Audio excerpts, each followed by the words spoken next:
Occupation coloniale. La semaine dernière, à Occupation coloniale, il y a eu plusieurs rebondissements entre les 13 colonies et bien sûr l'Angleterre. Aujourd'hui, à Occupation coloniale, il y a réunion entre le roi de France et le chef de la rébellion des Américains. Bonjour, chef patriote. Bonjour, roi de France. Vous êtes en 1778. Nous sommes prêts à vous reconnaître comme un pays indépendant et à vous offrir votre appui. Affaire réglée. Affaire réglée. Mais on pense à TJ. Notre but c'est de gagner. Il nous offre un appui militaire, financier et matériel. C'est tout ce qui nous convient. On tient pas tant que ça à revoir la Nouvelle-France. Mais on s'entend que ce que la Grande-Bretagne nous a fait pendant la guerre de la conquête, on l'a vraiment pas pris là. Je te dirais que c'est un peu comme une vengeance. Un officier français s'est adressé à la colonie de la Nouvelle-France. Nouvelle-France, moi, officier français, porte-parole de la France, je vous invite à rejoindre des Américains. J'ai entendu dire qu'il y a un officier français qui appelait à la révolte parce que je commence à m'inquiéter. Aujourd'hui, c'était le jour de la bouteille. J'ai proposé le premier voyage aux participants. Bonjour participants. Salut, P.I. Salut, P.I. Aujourd'hui, c'est la bouteille pour savoir c'est qui va en voyage. Moi. Nous connaissons maintenant le vainqueur. Les 13 colonies iront à Versailles signer un traité avec l'Angleterre. Et oui, Pierre, les participants auront la chance de visiter la France, plus particulièrement Versailles, où la principale activité sera la signature d'un traité dans lequel l'Angleterre cédera la partie au sud des Grands Lacs aux 13 colonies et les déclarera officiellement indépendants. Bon voyage à tous! Moi, je viens de Montréal de Québec.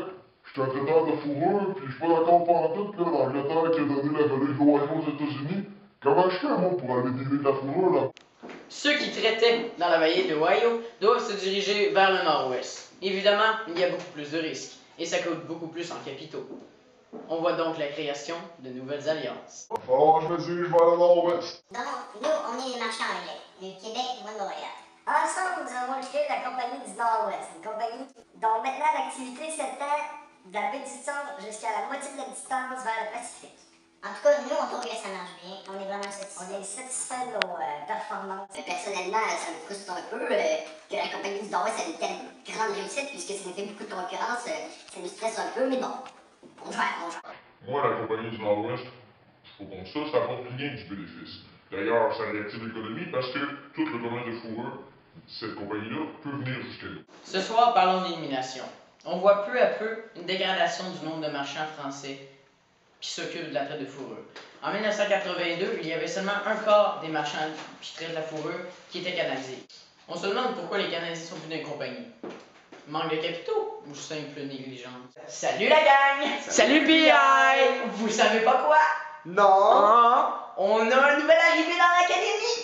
Yeah. On est royaliste! We are From Trace Colony. 13 colony.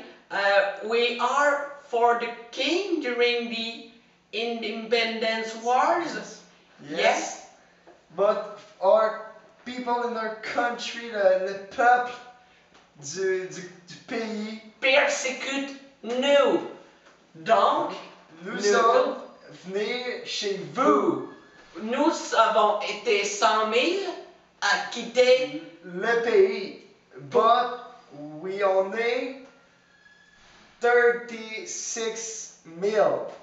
à venir ici, en Amérique du Nord britannique.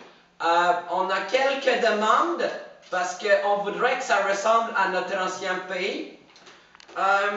On veut que le territoire soit séparé pour nous. On aurait la partie ouest. On voudrait la mise en vigueur des lois civiles anglaises. L'application tenue. C'est remplacerait les seigneuries. Et c'est ça, la langue officielle anglaise et d'autres lois. Nous parlerons de vous plus tard. Et nous sommes contre les redevances royalistes. Parce que ça nous enlève du pouvoir. Royalistes, ils sont pour une chambre d'assemblée, et nous aussi, quoique nous, on la voudrait principalement francophone. Nous avons reçu plein de pétitions de la bourgeoisie ainsi que du clergé et des autres élites françaises. Et on ne peut pas gérer tout cela. Donc, ce sera à Londres de... Malheureusement, c'est bien la fin de cette émission super passionnante. Aujourd'hui, nous avons vu les loyalistes qui ont perturbé la société. Miam! Bien, je suis Alejandro Di Miliagro, Manger mes bons tacos.